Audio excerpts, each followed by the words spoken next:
On April 15, 2003, the gates of the Ingersoll Milling Machine Company in Rockford, Illinois, closed for the last time.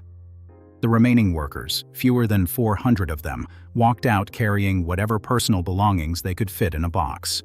Most of them were second- or third-generation Ingersoll employees. And now, it was over. 116 years of continuous American manufacturing ended in a single afternoon. The machines that had armed 2 world wars, built the tooling for every major automaker on Earth, and pushed the boundaries of physics itself stood cold and silent behind locked doors. The Ingersoll name, once synonymous with the absolute pinnacle of precision engineering, was being auctioned off in bankruptcy court. That was April 2003. By August, an Italian company most Americans had never heard of walked into that same bankruptcy court with $15.7 million and bought everything. What they did with it would put Ingersoll's name on a Guinness World Record, on the structure of the most advanced telescope ever built, and on the future of how humanity manufactures nearly everything. This is the full story. If you're the kind of viewer who wants to know how machines shaped the modern world, hit like and subscribe to Trade Archive. This one goes deep. 115 years before those factory gates closed, Winthrop Ingersoll was a 22-year-old mechanical engineering graduate from Western Reserve University in Cleveland, Ohio, with absolutely no interest in following his father into law.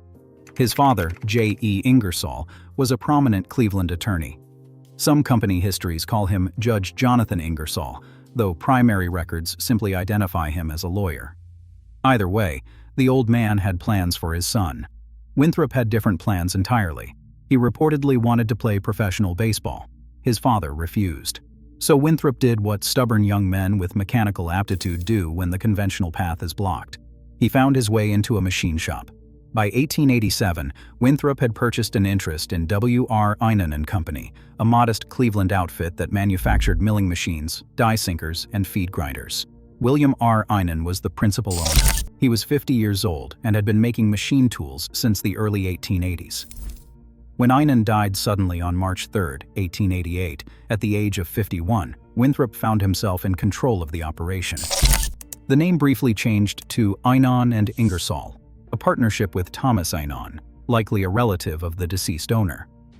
That arrangement dissolved in the spring of 1890, and Winthrop formally incorporated the business as the Ingersoll Milling Machine Company. He was 24 years old. His father provided the capital. The foundational product was a cutting tool called the porcupine cutter. It was an aggressive rotary cutter with staggered teeth arranged to maximize metal removal rates without destroying the tool itself. The design was simple in concept and brutal in execution. It let machinists chew through stock faster than anything else on the market. Ingersoll patented it and used it as the cornerstone of everything that followed. The cutter was the reason customers walked through the door. The machines Winthrop built around it were the reason they stayed. In 1891, Winthrop relocated the entire operation from Cleveland to Rockford, Illinois. Rockford was booming. The railroads had made it a crossroads of the Midwest, and the city was rapidly becoming an industrial hub for machine tools, furniture, and heavy manufacturing. Winthrop built his first Rockford shop for $12,000. It was 50 by 150 feet, and he staffed it with 19 men. From the beginning, his ambition outstripped his means. He was not interested in building catalog machines, the small general-purpose lathes and mills that other companies sold in bulk. He wanted to build custom machines for specific industrial problems. Machines so large and so rigid that no one else could make them. Machines that other factories needed in order to build their own products. By the turn of the century, the gamble was paying off. In 1902, Ingersoll built what was then one of the largest milling machines in existence, a 200-ton monolith delivered to the Allis-Chalmers Manufacturing Company. By 1903, they had surpassed that with a machine weighing nearly 400,000 pounds, built for General Electric. These were not precision instruments in the way a watchmaker would understand the word. They were monuments of cast iron and structural steel, engineered to carve through massive ingots without vibrating themselves apart. The beds were monolithic. The dampening characteristics were unmatched.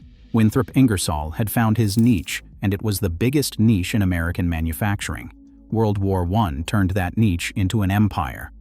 The Allied war effort demanded boring and milling machinery on a scale the world had never seen, and Ingersoll's factories ran around the clock to meet it.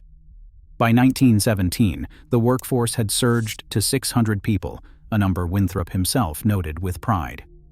The war also brought personal tragedy. Winthrop's son Clayton was killed in combat in France. After the armistice, Winthrop donated land to the Rockford Park district in Clayton's memory. Today, it is still called Ingersoll Park. A son who never came home, memorialized in the city his father built. This is where the story shifts from one man's ambition to something larger. After the war, the American automobile industry exploded, and it needed a fundamentally new way to machine engine blocks. Before Ingersoll, an engine casting had to be manually loaded onto a machine, milled, unloaded, physically carried to the next station by a team of workers, and loaded again. It was slow, expensive, and imprecise. Winthrop designed and built the first automated transfer machine ever constructed in the United States. The concept was deceptively simple. Instead of moving the workpiece by hand, the casting would ride an automated conveyor from one machining station to the next, each station performing a specific operation in sequence. The entire line could stretch the length of a football field. It was not the first transfer machine in the world. That distinction belongs to Morris Engines in Coventry, England, where Frank George Woolard built compressed air transfer systems for gearbox cases in 1924. But Ingersoll's American version became the template for what every automaker on Earth would eventually adopt. Ford, General Motors, Chrysler. If you drove a car built in the 20th century, the engine block was almost certainly machined on a system that descended from Winthrop Ingersoll's original concept. Winthrop Ingersoll passed away on December 19, 1928. He was 63 years old and had built one of the most respected machine tool companies in the Western Hemisphere. He left behind a company, a park, and a daughter named Mildred, who had married a University of Minnesota graduate named Robert Gaylord in 1915. That marriage would determine the fate of the Ingersoll name for the next 75 years. Robert M. Gaylord became president of Ingersoll Milling Machine Company in 1928. He was 40 years old, and he walked into the job just as the Great Depression was about to gut the American economy. Gaylord survived it through discipline that bordered on obsession.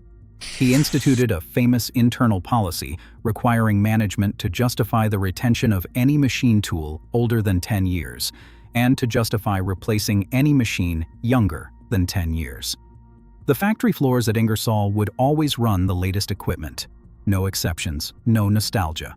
The machines that built machines would themselves be cutting edge, or they would be scrapped. Gaylord was also, by every available account, a ferocious opponent of organized labor. He ran a strictly non-union shop in Rockford. His management philosophy was paternalistic in the old sense of the word. Loyalty was expected. Obedience was rewarded. Collective bargaining was treated as an existential threat. In 1943, at the height of World War II, Robert Gaylord served as president of the National Association of Manufacturers.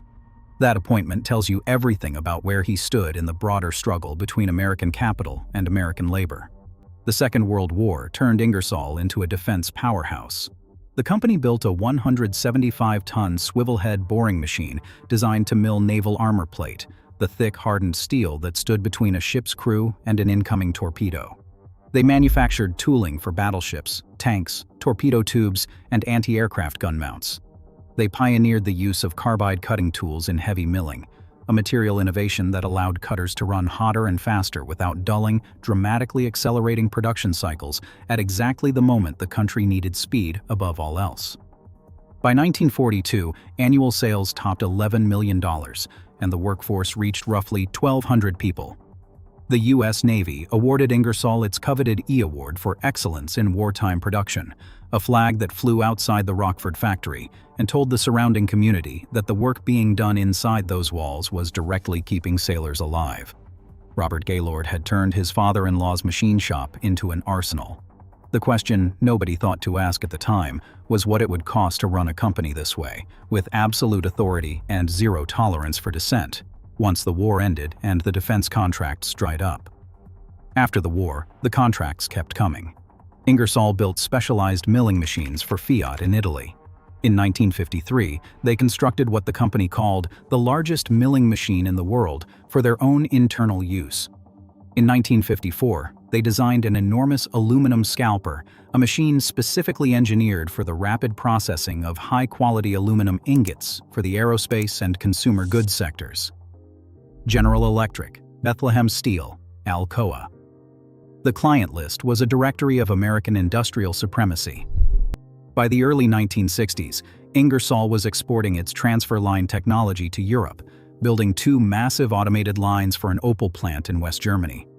Rockford was not just supplying the American auto industry anymore, it was tooling the world. Robert Gaylord held the presidency for 40 years before handing the title to his son in 1968. He continued as chairman. He died in 1980 at the age of 92. By then, the company he had built was the largest private industrial employer in Rockford, a city that had staked its economic identity on the machine tool trade. The company he left behind was about to be tested by forces he never could have anticipated. Edson Ingersoll Gaylord entered Princeton from Phillips Exeter Academy. He was a member of Tiger Inn. His class was 1945, but the war interrupted his studies. He served as a captain of field artillery in the 131st Battalion of the 36th Division, seeing combat in Germany. He received his degree in English in 1947 and joined the family business the same year, making him a third-generation executive in a company that did not believe in outsiders. Edson was brilliant. Under his leadership, Ingersoll grew from 400 employees to a peak that reached over 4,000 globally, including workers at Waldrich Siegen and Waldrich Coburg, 2 German machine tool firms he acquired to expand Ingersoll's European footprint. In 1966, Ingersoll built the world's first transfer line using computer numerical control machines. By 1970, annual sales hit $37 million, and the company ranked 15th among American metal-cutting tool makers. He married Jane Wanzer in 1954, and they had 5 children. But Edson was also his father's son. He maintained the non-union shop. He cultivated the same paternalistic corporate culture. And he held convictions about free markets that went beyond business philosophy into something closer to ideology. Representative Don Manzullo, who represented Rockford in Congress, once described meeting Gaylord and being examined with piercing eyes and a squared jaw, subjected to a test of ideological purity before receiving any political support. Edson Gaylord did not believe in government subsidies. He did not believe in tariffs. He did not believe in bailouts. He believed that if your machines were good enough, the market would find you. If they weren't, you deserved to fail. This conviction was put to the most brutal possible test during the 1970s and the 1980s. Japanese machine tool manufacturers, heavily subsidized by their government, flooded the American market with cheaper alternatives. Makino, Yamazaki Mazak, and Mori Seiki. These firms offered capable machines at price points American builders could not match. The domestic industry began to buckle. Giddings and Lewis was absorbed by a German conglomerate. Kearney and Trecker disappeared into mergers. One by one, the names that had defined American manufacturing for a century were being erased. Ingersoll's domestic competitors lobbied Washington for protection, sought tariffs, accepted government assistance. Edson Gaylord refused all of it. He believed that government assistance bred weakness. He sacrificed short-term dividends, plowing profits back into capital equipment and research. A former chief financial officer later recalled that the Gaylords took very little out of the company in the way of dividends. It was an agonizing strategy, and it left a community desperate for economic relief, wondering why the most powerful man in Rockford would not pick up the phone and call his congressman. By the late 1990s, Ingersoll was one of only 2 American companies still ranked in the global top 15 machine tool builders, holding its position at number 13 or 14 with roughly $470 million in custom machining system sales. That is either a testament to Edson Gaylord's conviction or an indictment of the cost. Depending on who you ask in Rockford, it is both. Instead of lobbying, Ingersoll innovated. And what the engineers in Rockford produced during this period was nothing short of extraordinary. The MasterMill and SuperProfiler systems became legendary in the aerospace industry. These were portal-style overhead gantry machines designed for massive volumetric capacity and structural stability. They could cut complex multi-axis geometries out of solid blocks of titanium and aluminum at speeds and tolerances that overseas competitors could not match. When a Boeing or a Lockheed Martin needed a machine to mill an aircraft wing skin from a single billet, they called Rockford. The crowning achievement came out of a collaboration with the National Institute of Standards and Technology. In the 1980s, Ingersoll engineer Keith F. Good filed a patent, number 4,370,080, that described a tool head with a nutating spindle, a cutting head that could tilt and swivel in ways conventional spindles could not. The patent was granted on January 25, 1983. That spindle technology laid the conceptual groundwork for something far more radical. By the mid-1990s, Ingersoll had built the Octahedral Hexapod, a machine tool that abandoned the entire Cartesian coordinate system that had governed machining since the Industrial Revolution. Instead of moving a cutting tool along fixed X, Y, and Z axes on massive cast iron beds, the hexapod suspended a spindle within an octahedral space frame using 6 independently extensible struts, each driven by its own servo-controlled ball screw. Picture a cutting tool floating inside a cage of steel legs, each leg extending and retracting independently. By altering the length of all 6 struts simultaneously through complex inverse kinematics algorithms, the machine achieved full 6 degrees of freedom movement. The cutting tool could approach a workpiece from virtually any angle with micron-level precision. It was unveiled at the International Manufacturing Technology Show in Chicago in 1994, and it stunned the industry. Edson Gaylord reportedly made a point of noting that the hexapod was not designed or built using a single dollar of government grant money. That was not an incidental detail to him. It was the entire point. If Ingersoll had stopped here, this would be a very different story. A story about a proud American manufacturer that out-engineered foreign competition through sheer technical brilliance. But engineering brilliance does not immunize a company from its own internal failures. In November of 1999, the EEOC Chicago office filed a sweeping lawsuit against Ingersoll International and its subsidiaries. The case, consolidated with a private action under the name Jefferson versus Ingersoll International Incorporated, alleged systemic, company-wide sex and race discrimination in hiring, promotion, and pay.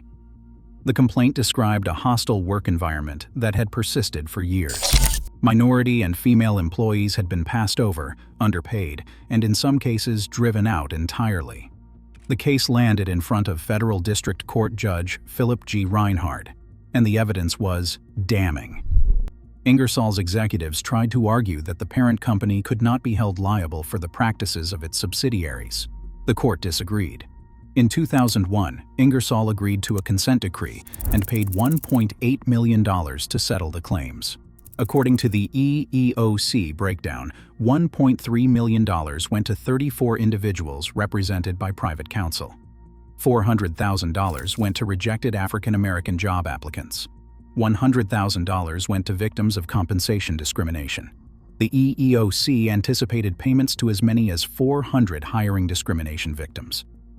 The paternalistic, insular, old-line culture that Robert Gaylord had built and Edson Gaylord had maintained for decades had produced exactly the kind of institutional rot that those outside its walls had long suspected. The consent decree was a public humiliation for a family that prized its reputation above almost everything else. Edson Gaylord never saw the final settlement. He died on April 3, 2000 in Scottsdale, Arizona, of liver cancer. He was 78. The Rockford Register-Star called him one of the last of the old-line captains of Rockford industry. Representative Manzullo entered a tribute into the congressional record, crediting Gaylord with transforming Ingersoll from a 400-person post-war shop into a global enterprise. What neither the obituary nor the tribute mentioned was that the company Edson left behind was already hemorrhaging. The recession in the early 2000s hit the American machine tool sector like a sledgehammer. Ingersoll had taken on massively complex contracts that required enormous upfront capital, and the credit markets were tightening. Defense procurement was shifting overseas.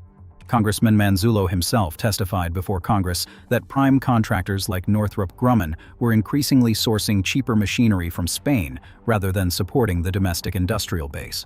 The very free market ideology that Edson Gaylord had championed was now devouring his company from the outside. The workforce plummeted from over 2,200 to fewer than 400. 6 U.S. subsidiaries were dragged into the filing. The German operations, employing 1,200 workers, were sold separately to Maschinenfabrik Hercules for roughly $79 million, with $45 million flowing back into the bankruptcy estate. The CEO at the time of filing was George Dorcom. The board was chaired by John Doerr, a longtime friend of the late Edson Gaylord. When Ingersoll International filed for Chapter 11 bankruptcy protection in April of 2003, the company that had once generated nearly $600 million in combined annual sales was functionally dead. The human cost was not abstract. Ingersoll had been the largest private industrial employer in Rockford for decades. Machinists who had spent 30 years on the floor, who had learned their trade from their fathers in the same building, received their termination notices and walked out with nothing. The Ingersoll Cutting Tool Company, the other half of the original enterprise, had already been sold off to Israel's IMC Group in a separate transaction. It would eventually become a subsidiary of Berkshire Hathaway. The two halves of Winthrop Ingersoll's company, the cutting tools and the machines that used them, would never operate under the same roof again. 113 years of family control, 3 generations of Ingersolls and Gaylords, finished.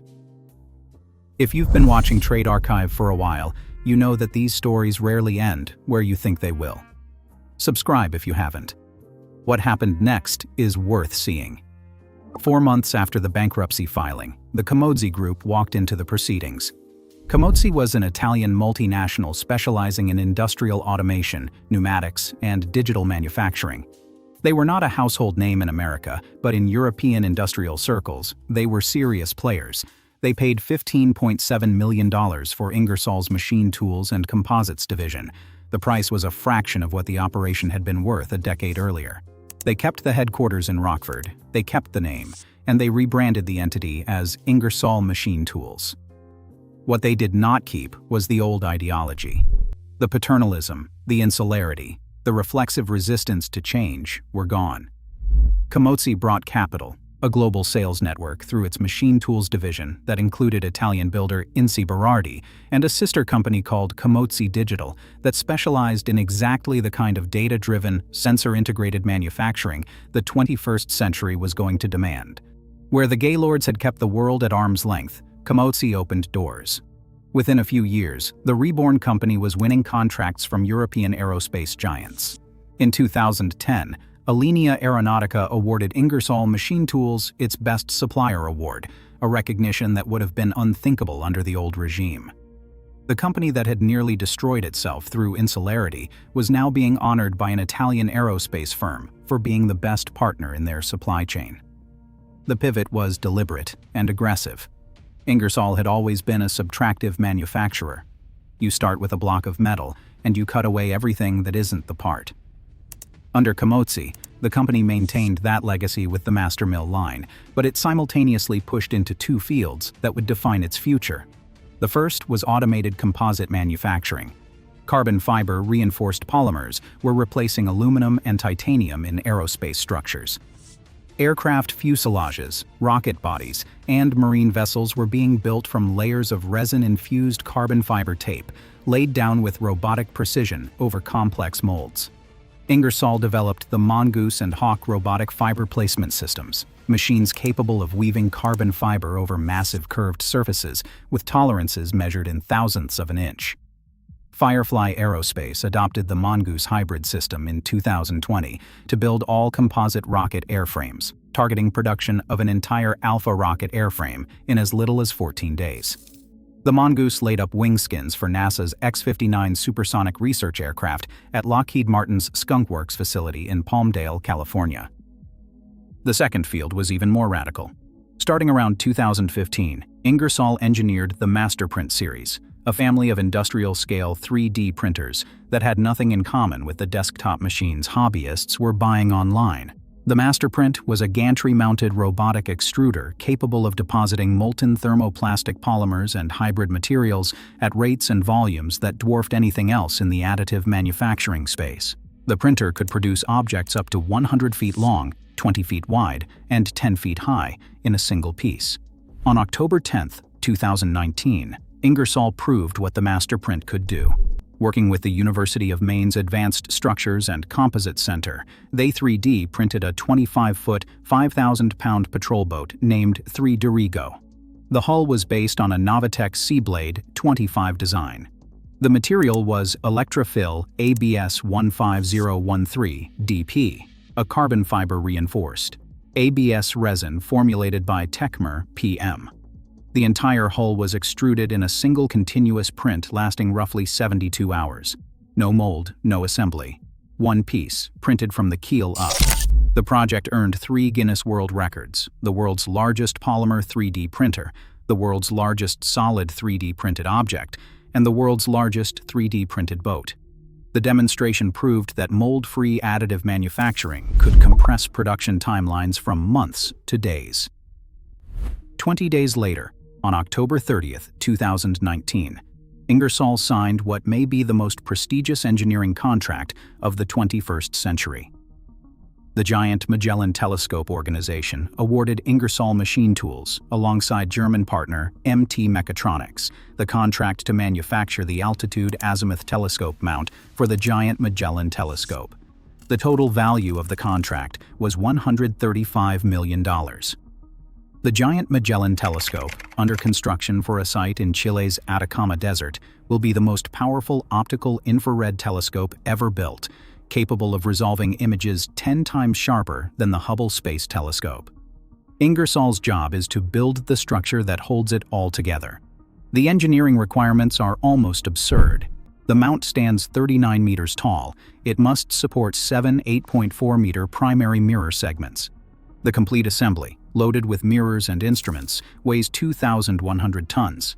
And this 2,100-ton steel structure must rotate 360 degrees in azimuth and track celestial objects billions of light-years away while floating on a film of oil just 50 microns thick.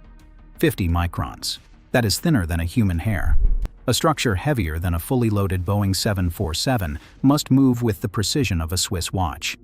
To build it, Ingersoll expanded its Rockford campus. On July 21, 2022, the company opened a new 40,000-square-foot technical center. Inside that facility sits the MES-4, officially the largest and most productive 5-axis master mill ever built in the United States, with a work volume of 25 by 11 by 6.2 meters. Dr. Jeffrey Arstrom, CEO of Ingersoll Machine Tools, stated that they had completed construction of new buildings, refurbished existing facilities, and built their largest and most capable machine tool to date, specifically so they could meet the demanding standards of customers like the U.S. Navy and the giant Magellan Telescope. Manufacturing and assembly of the telescope mount began in Rockford in August of 2024.